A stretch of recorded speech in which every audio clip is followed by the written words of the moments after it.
دا د کونړ په ولایتي روغتون کې د خوارځواکه ماشومانو څانګه ده. دلته هغه ماشومان بستر دي چې پر وخت او کافي اندازه یې د مور شیدې نه دي خوړلي. روغتون ته په راتګ د دغه ناروغ ماشوم مور خوشحاله ده چې وړه لوري له خوارځواکۍ د ښه کېدو طرف ته روانه ده.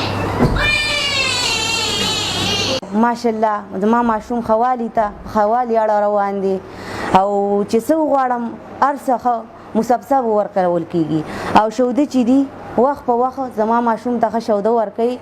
او زه ګورم چې ماشاءالله ښه ترقي شروع کړې ده او وزن یې رو رو ډېرېږي. ډاکټران زه دومره خوشحاله شولم چې زما ماشوم باندې مې در وکړو زما باندې مې وکړو او بس ډاکټران زما یو جهان مننه چې زه دونه ما دې دونه قدر وکړو عزت یې هله وکړو.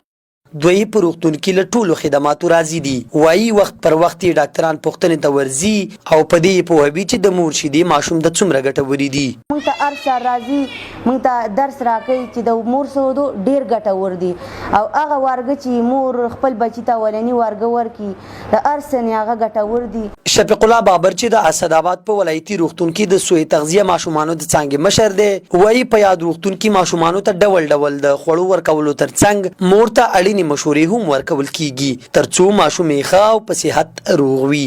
دلته موږ په دې روغتون کې د سوی تغذیه لپاره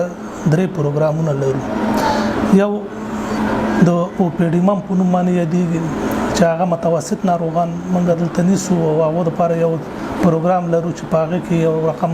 غذایي مواد چې هم دوا ده هم غذا ده هم ماشومانو ته ورکوو چې هغه په 15 ورځ موږ راغواړو او د 15 ورځو کې 15 دانې ورته ورکوو. یو دانه په ورځ کې هغه به استعمالوي دې ته تمامه غذا وي او ورسره به مور ته مشورې ورکوو چې دا به مور کوي او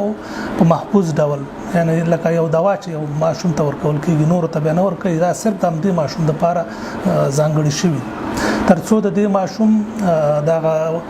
کم وزني چې موجوده ده دا پوره شي. د روغتیا پالانو په خبره هغه غذایي مواد چې په روغتون کې خوارځواکه ماشومانو ته ورکول کیږي مهم دي او باید چې ماشوم ته ورکړل شي. په دې کې مور او د ټولنې د کور ټول غړي په دې کې باید په دې پوه شي چې دا زموږ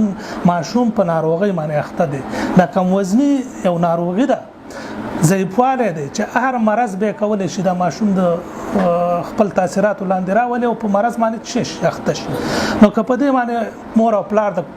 د کورنۍ نور غړي پوه نه شي دا یو مریض دی د دوی دغه څه شي چې موږ ورکوو دا بې ځایه شي کېږي مصرفېږي یا یې خرڅوي یا یې نور ماشومانو ته څه کوي ورکوي او دا ماشوم هماغسې پاتې کېږي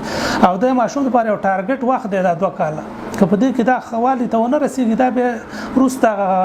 اختلاطاتو ته موږ وایو چې وروستني مشکلات پیدا کوي اخرني پایلې به څنګه یا